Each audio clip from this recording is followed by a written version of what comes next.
لله رب العالمين والصلاة والسلام على سيد الأنبياء والمرسلين أما بعد فأعوذ بالله من الشيطان الرجيم بسم الله الرحمن الرحيم يا أيها الناس اتقوا ربكم الذي خلقكم من نفس واحدة وخلق منها زوجها وبث منهما رجالا كثيرا ونساء واتقوا الله الذي تساءلون به والأرحام إن الله كان عليكم رقيبا۔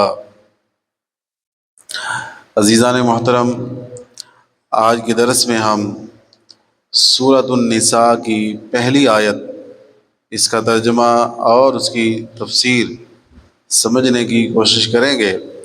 پوری توجہ کے ساتھ اول تا آخر درس میں شریک رہیں۔ انشاءاللہ الرحمن قرآن کے فیضان سے مالا مال ہونے کا شرف حاصل ہوگا۔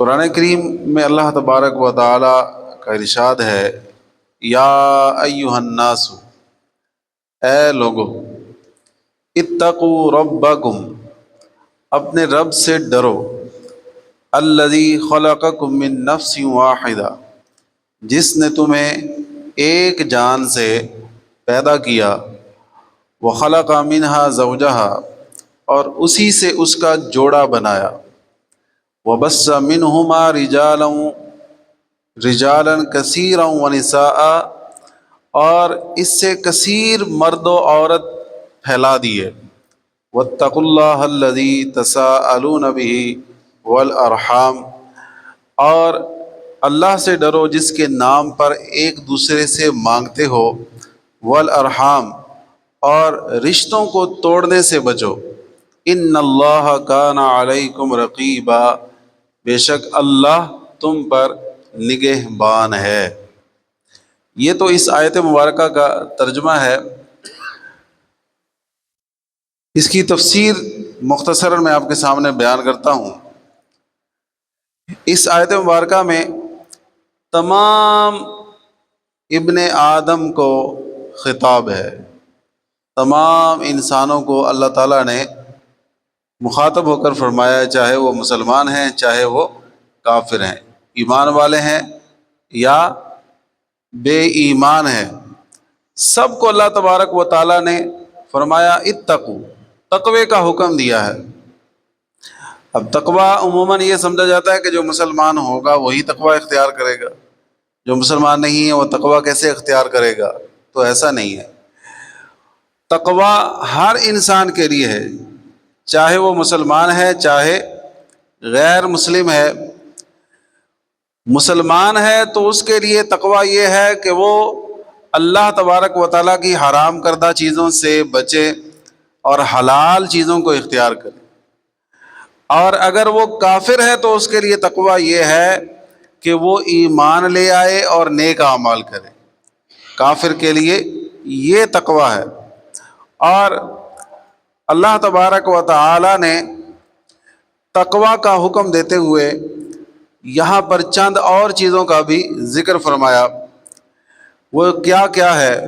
ایک دم پہلے نمبر پر تو یہ ہے کہ اللہ تعالیٰ نے تمام انسانوں کو ایک جان سے، حضرت آدم علیہ السلام سے پیدا کیا۔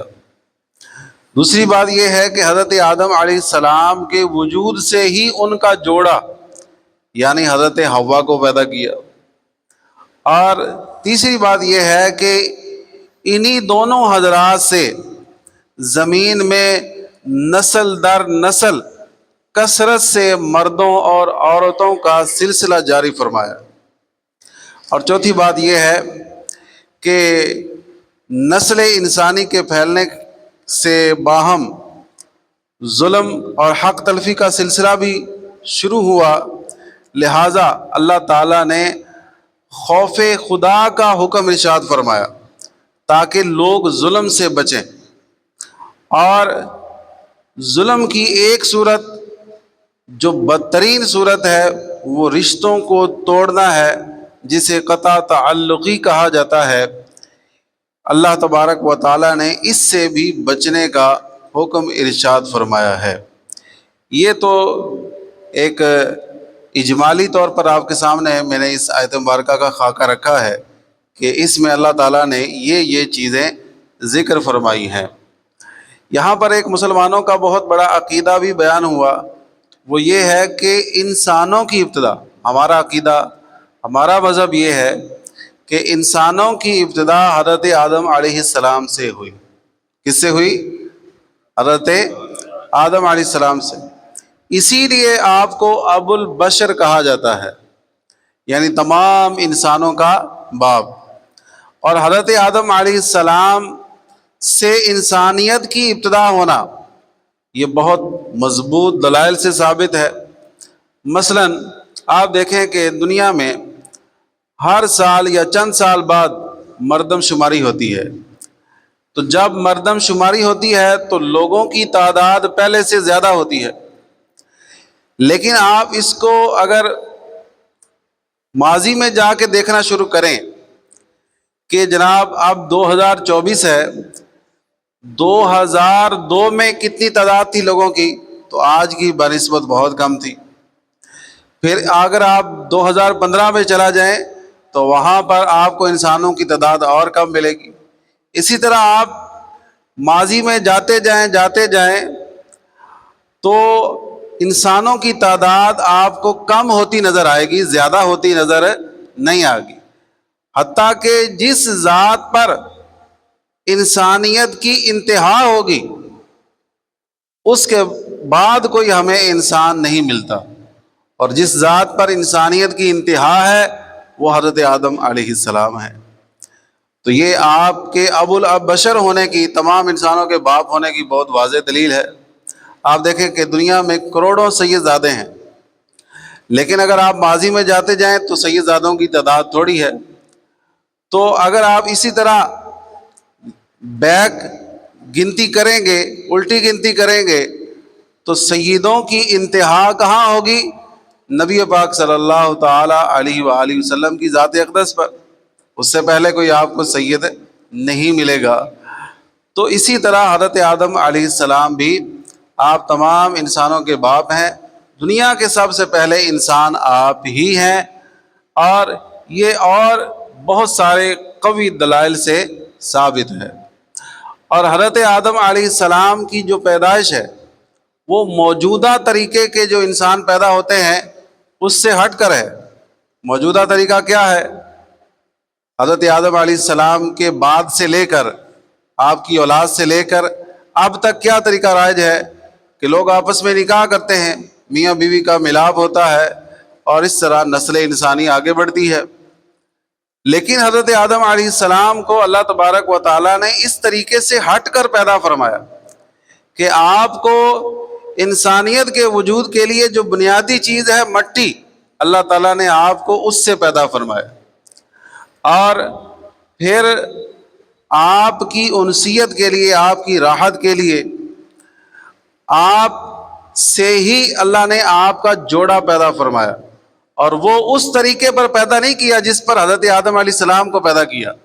یہ باتیں ذرا توجہ سے سننے والی ہیں اگر آپ جاگ رہے ہیں، بلکہ حضرت آدم علیہ السلام جس طریقے پر پیدا ہوئے اس طریقے پر حضرت حوا پیدا نہیں ہوئی، بلکہ حضرت آدم آرام فرما رہے تھے تو آپ کی ایک پسلی کو نکال لیا گیا، اور اسی سے حضرت حوا رضی اللہ تعالی عنہا کا وجود ہوا۔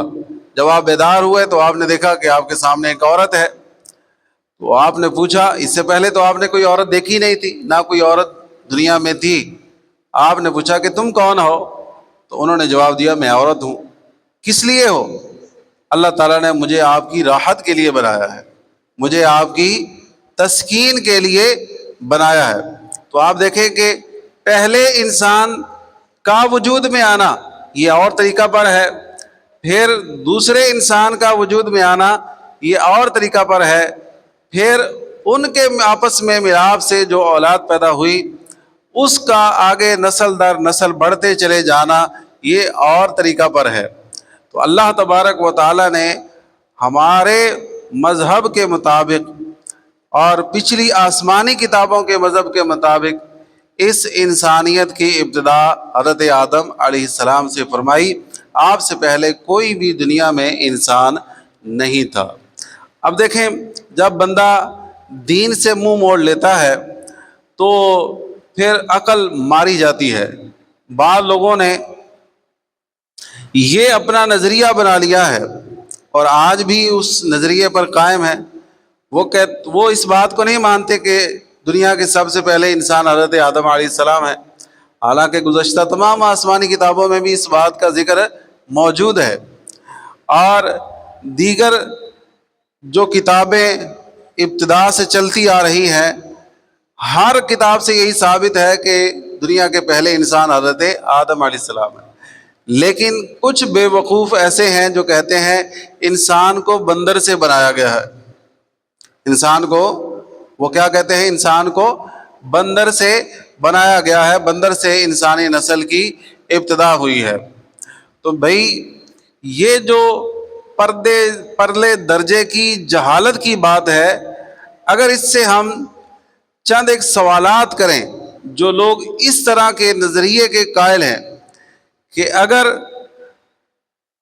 آپ کے سامنے یہ حقیقت رکھی جائے تو سوال یہ ہے کہ اگر انسان بندر ہی سے بنا ہے تو پھر کئی ہزار سال گزر گئے، ہمارے سامنے ابھی تک کوئی بندر انسان کیوں نہ بنا؟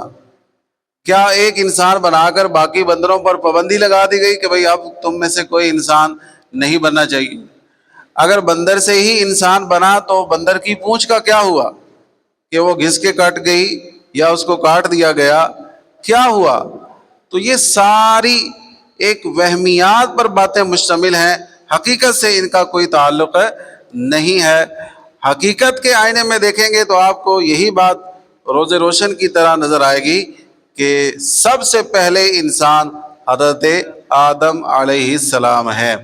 لیکن اکثر ہمارے مسلمانوں کو یہی اس بات کا علم ہی نہیں ہے کہ ہمارا اس بارے میں عقیدہ کیا ہے، اور لوگ اس میں کس طرح کے وہم کا شکار ہیں، غلط فہمیوں کا شکار ہیں اس معاملے میں بھی کہ معاذ اللہ کفار کی گھڑی ہوئی باتیں، بد مذہبوں کی گھڑی ہوئی باتوں کے وہ شکار ہو جاتے ہیں۔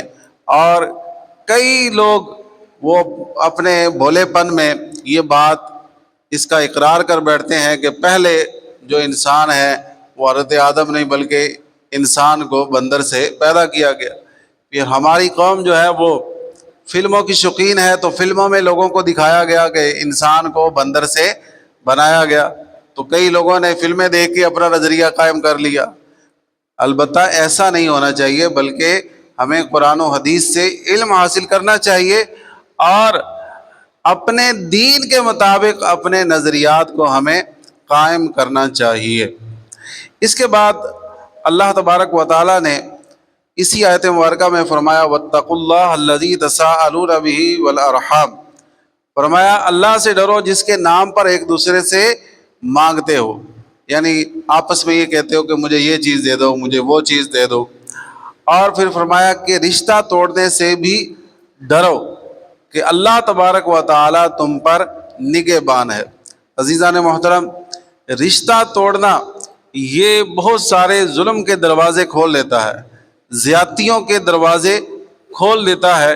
اس لیے حتی الامکان ہمیں بھرپور کوشش یہی کرنی چاہیے کہ ہرگز رشتہ ٹوٹنے کی کوئی صورت نہ بنے، چاہے وہ میاں بیوی کا رشتہ ہو یا دیگر رشتہ داریاں ہوں، ہر رشتہ داری کو ہمیں بچانے کی کوشش کرنی چاہیے۔ حضرت عبداللہ بن اوفا رضی اللہ تعالیٰ عنہ سے روایت ہے، رسول پاک صلی اللہ تعالیٰ علیہ وسلم نے فرمایا جس قوم میں رشتہ داری توڑنے والا ہوتا ہے اس پر رحمت نہیں اترتی۔ حضرت ابو بکرہ رضی اللہ تعالیٰ عنہ سے روایت ہے، نبی پاک صلی اللہ علیہ وسلم نے ارشاد فرمایا جس گناہ کی سزا دنیا میں جلد دی جائے گی اور اس کے لیے آخرت میں بھی عذاب رہے، وہ بغاوت اور قطع رحمی سے بڑھ کر نہیں ہے۔ یعنی رشتہ توڑنا ایک ایسا گناہ ہے کہ دنیا میں بھی اس کی سزا انسان کو ملتی ہے۔ لہذا ہر مسلمان کو چاہیے کہ وہ رشتہ داری توڑنے سے بچے اور رشتہ داروں کے ساتھ تعلق جوڑ کر رکھے اور تعلقات کو نبھانے کی بھرپور کوشش کرے۔ اللہ رب العزت ہمیں اس آیت مبارکہ کو سمجھ کر اس پر عمل کرنے اور دوسروں تک پہنچانے کی توفیق عطا فرمائے۔ آمین بجاہ النبی الامین صلی اللہ علیہ وسلم۔